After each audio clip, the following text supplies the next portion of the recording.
ከጊዜው አትቅደም፣ ዌይት። ከጊዜው ደግሞ አትዘግይ። ፐርፌክት ታይሚንግ ነው ወቁት። ትክክለኛ ታይሚንግ ነው ወቁት። መለወጥ የማትችሏቸውን ነገሮች ስለ ሰላማችሁና ስለ ጤንነታችሁ ስትሉ ተቀበሉት። አክሴፕት አድርጉና አለፉ። በቃ እንትን ስማር ሁሉ ማስበው እናቴ ነው። በቃ አሁን ዶክተር ሆኜ ሰራና እንዲያደርግና ደግና 3ኛ ዓመት ተማሪ ሆኜ እናቴ ሞተች። እሺ አንደርስታንድ ታይሚንግ። ይሄ ደግሞ በጣም ኢምፖርታንት ነው። ለመሰላችሁ ኤምብሪዮሎጂ የሚባል ሳይንስ አለ። ሴቶች ጸንሰው የሚወልዱት ከ37 ሳምንት እስከ 42 ሳምንት ነው። ከ37 ሳምንት በፊት ከወለደች ፕሪተርም ነው። በጣም ከቀደመ ደግሞ ምን ይሆናል? ሳምባችን ሰርፋክታንት የሚባሉ ነገሮች አሉ ስንወለድና ሳምባ እንዲ ኤክስፓንድ እንዲያደርግ የሚያደርጉ ነገሮች ናቸው። እሱ አያድግም። ቀድሞ ከተወለደ ሳምባው አያድግም። ስለዚህ ልጁ መተንፈስ ያስቸግረዋል፣ ጆንዲስድ ይሆናል፣ ቢጫ ይሆናል፣ ኢንፌክሽን ያዳል። ለምን? ያለ ጊዜው ስለተወለደ። ከ42 ሳምንት በኋላ ደግሞ ከቆየ አሁን ስንወለድ እዚህ ጋር ሱቸርስ የሚባሉ አሉ። ስንወለድ አጥንቶቹ ተለያይተው ነው የምንወለደው፣ አይገጥሙም። ስለዚህ በማህፀን ጭንቅላታችን በሚያልፍበት ጊዜ የተለያዩት አጥንቶች ኦቨርላፕ ያደርጋሉ። ከዛ ጭንቅላታችን ትንሽ ይሆናል። ከተወለድኩ በኋላ ኤክስፓንድ ያደርግና ከዛ መግጠም ይጀምራል። ገጥሞ 42 ሳምንት ከሆነው ግን አጥንቶቹ ውስጥ ይገጥማሉ። በማህፀን እለፍ ስትሉት ልጁ ያስቸግራል። ከጊዜው አትቅደም፣ ዌይት። ከጊዜው ደግሞ አትዘግይ። ፐርፌክት ታይሚንግ ነው ወቁት። ትክክለኛ ታይሚንግ ነው ወቁት። እና አንድ ሼር የሚያደርጓት ነገር አለች። አንዲት ህፃን ልጅ ጋር የገጠመኝና ለአንዲት ህፃን ልጅ ብርቱካን ልጥላታለሁ። ከዛ ብርቱካን 3 ዓመቷ ነው እንዲህ ነበረ። ከዛ ለእሷን የምልጠው ስጠኛለች። እየላጥኩልሽ ነው አልኳት። ትንሽ ቆይችና ስጠኛለች። እየላጥኩልሽ ነው አልኳት። ለአንቺ ነው የምልጥልሽ አልኳት። አሁንም ስጠኛለች። ከዛ እሪ ብላ ለቀሰች። እንዲህ ለአንቺ ነው እኮ የምልጥልሽ እኮ ለአንቺ። ከዛ ምን ተረዳው? እኛም እኮ እንደዛ ነን አልኩኝ። ታይሚንግ ላይ ፈጣሪንም ስንጠይቀው እስከ ልጣጩ ካላመጣ አይኗን ያቃጥላታል ብሰጣት፣ አይጠቅማትም ብሰጣት፣ ልጬ ብሰጣት ነው የሚሻለው። ደራይ ታይሚንግ መጠበቅ ነበረባት። እንደዛ እንሆናለን። ዝም ብለህ ተነስተህ ሪዛይን አታድርግ። ተነስተህ አትውጣ። ማድረግ ያለባችሁን ነገር ጊዜው ነው ወይ ኢዝ ዲስ ዘ ራይት ታይም ብላችሁ ጠይቁ። ከዛ በኋላ በጊዜው ትክክለኛ ነገር አድርጉ። አብረን እያሰብን ነው። አክሴፕት ዋት ዩ ካን ኖት ቼንጅ። መቀየር የማትችሉትን ነገር ተቀበሉት። እኔ የሕክምና ተማሪ ሆኜ ዋናው የምማረው ለምን ነበር መሰላችሁ? ቶሎ ጨርሼ እናቴን ለመርዳት ነበረ። በጣም በቃ እንትን ስማር ሁሉ የማስበው እናቴን። በቃ አሁን ዶክተር ሆኜ ሰራና እንዲያደርግና 3ኛ ዓመት ተማሪ ሆኜ እናቴ ሞተች። መለወጥ እችላለሁ? ይሄን አልችልም። መለወጥ የማትችሉትን ነገር በሕይወታችሁ እናንተም ተመሳሳይ ከኔ ጋር የገጠሟቸው ሐዘኖች ይኖራሉ። አንዳንድ ሰዎች 20 ዓመት ያዝናሉ፣ ክሎዥር አያደርጉ። 30 ዓመት ይቆጫቸዋል፣ ያንገበግባቸዋል። አክሰፕት ኢት። ዩ ካን ኖት ቼንጅ ኢት። መለወጥ አትችልም። መለወጥ የማትችለውን ነገር አክሴፕት አድርጉ። የሚሄዱበትን እናውቃለን። በቃ እናትሽ የሉም። አም ሶሪ በጣም ግን ሁሌ እንዴት ታዝኛለሽ? እንዴት በአባትሽ ሁል ጊዜ እንዴት ታዝኛለሽ? 30 ዓመት ሰው እንዴት ያዝናል? ክሎዥር አድርጉ። አክሴፕት አድርጉት። አንዳንድ ሎሶቻችንን መለወጥ የማንችላቸውን በቃ መቀበል። ሞባይሌን ሰረቀኝ። ዲት ያናድዳል። ስንት ዶክመንት ያለውን ዲት ነው የሚያበሽቀው። በቃ ብዳበስ ስንገበገብ 1 ሳምንት ልቆይ ይችላል። ሰረቀው። በቃ ኢትስ ጎን።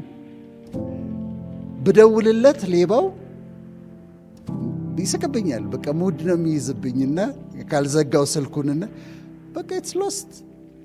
እንትን ሆነ፣ ተፈጠረ። ኢት ሃፕንድ። አለቀ።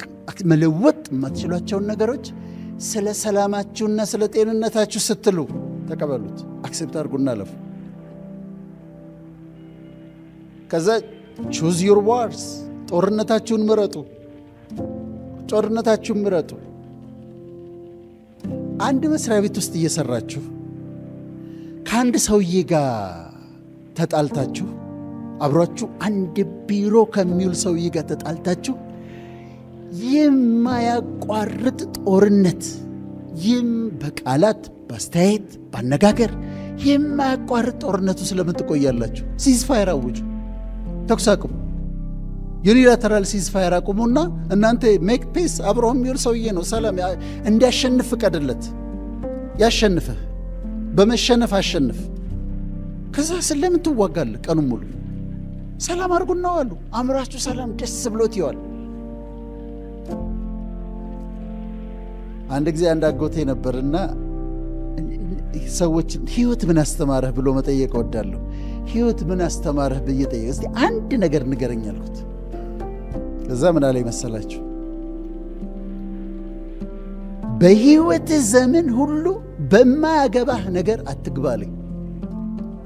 እኔ በህይወት የተጎዳሁት በማያገባኝ ነገሮች ውስጥ እየገባሁ ነበራል። ከዛውን ቆሜ ያስባለሁ፣ ይሄ ነገር የሚያገባኝ ነው? አስተያየት ልሰጥበት የሚገባ ነው? አይደለም። ስለዚህ አስተያየት አልሰጥም። ልናገርበት የሚገባ ጉዳይ ነው? አዎ እናገራለሁ። ስለዚህ የሚያገባችሁንና የማያገባችሁን ነገሮች ምረጡ። ጦርነታችሁን ምረጡ። የማይሆን ቦታ ላይ ጦርነት ስታደርጉ ጥይት አታባክኑ። እሺ፣ ፐርሲቪር ኢን ሰፈሪንግ። ህይወት ልንገራችሁ ቻሌንጅ አለው። ሁል ጊዜ ቻሌንጆች አሉ። በቻሌንጆች አትሸነፉ፣ ዲፌትድ አትሆኑ። ጽናት ያስፈልጋችኋል። በመከራ ውስጥ ጽኑ፣ በቻሌንጆች ውስጥ ጽኑ፣ ፐርሲቪር አድርጉ።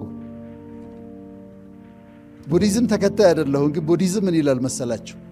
የቡዲዝም ዋና መመሪያዎች ልንገራችሁ።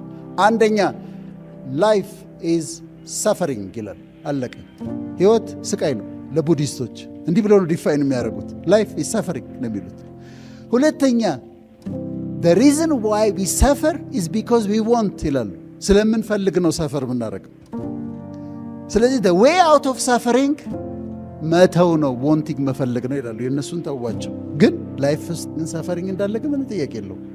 ከዛ ከእናንተ ምን ይጠበቃል? ዶንት ጊቭ አፕ፣ ፐርሲቪር አድርጉ፣ ጽኑ። በሳፈሪንግ ውስጥ መጽናት፣ ጸንታችሁ ስትወጡ እንዴት ጠንካራ ብርቱ ሰው ሆናችሁ ትወጣላችሁ። ስለዚህ ጽናት ያስፈልጋችሁ። የደስታ ምንጫችሁን ንጹሕ አድርጉት። ፒውር ጆይ ኤንድ ሬስት። እኔ ድሮ ጫት እቅም ነበረ። ጫት ሜዲካል ስኩል እንቅም ነበርና አንድ ጊዜ ምን ሆነ መሰላችሁ? ፕሮፌሰር በእደ ማርያም፣ አሁን እንደ ወዳጅ ነው የማወራቸው። ፕሮፌሰር በእደ ማርያም የሚባሉ ነበሩና አያውቁም፣ ስለ ጫት ምናምን አያውቁም። ከዛ ተማሪዎቹ ጫት ይቅማሉ አሏቸው። እዛ አንድ ቀን ዶርሚታሪያችን መጡ። እንትኑን ቆሻሻ ማጠራቀሚያውን ሲያዩ ጫት አለ፣ ያንን ሲያዩ ጫት አለ። ሰበሰቡን። ተማሪዎቹን ጥሩልኝ፣ በሩን ዝጋ፣ ይሄ ሚስጥር ነው፣ ሌላ ሰው እንዳይሰማሉ። እናንተ ጫት ትበላላችሁ አሉ። ጫት ትበላላችሁ? ከዛ አንዱ እጁን አወጣ። ምንድን ነው አሉት። ፕሮፌሰር ጫት ይቃማል እንጂ አይበላም አላቸው። ልክ አይደሉም እኮ ጫት ይቃማል አላቸው። ሰው ደስታ ለማግኘት ጫት ይቅማል። ጫት ካቲኖን የሚባል ነገር አለው። ካምፊታሚን ከሚባል መድኃኒት ጋር ይመሳሰላል። ስቲሙሌት ያደርጋቸዋል። ከዚህ ዥው አድርጎ ዳውን ያደርጋቸው። ሴክሹዋሊ ሊቢዶ የሚባለውን ፍላጎት ይጨምራል። ችሎታል በጣም ይቀንሳል። ግን ሰው ደስታ ፍለጋ ጫት ይቅማሉ። ከሃይማኖት ጋር ግንኙነት አለው ወይ ብዬ ኡስታዞችን ጠይቄያለሁ። የለውም ብለውኛል። ምንም ሰበብ ነው። ስለዚህ ሰራተኞች፣ አንዳንድ የባንክ ሰራተኞችንም ጨምሮ ምሳ ሰዓት ወጥተው መታ አድርገን ንግባ ይላሉ። ቀም አድርገን ከዛ መርቅነው ታገኟቸዋላችሁ መስሪያ ቤት ውስጥ። በኋላ ግን ይገለዋል። እሺ አልኮል አለ በመጠኑ እሺ ይሁን። እኔ እንትን ስለ ሙዴን በጣም ስለሚለውጠው አልጠጣም። እና ግን አንድ ሰው ጠጣ፣ ሰከረ፣ ደነሰ፣ ደስ አለው፣ ጨፈረ፣ ጠዋት ሲነሳ ሃንጎቨር አለው፣ ያስመልሰዋል፣ ራስ ምታት አለው፣ ይሸታል። ዋይ ሹድ ዩ? ለምን ብለህ ጠጣ? በራስ ገንዘብ አልቋል።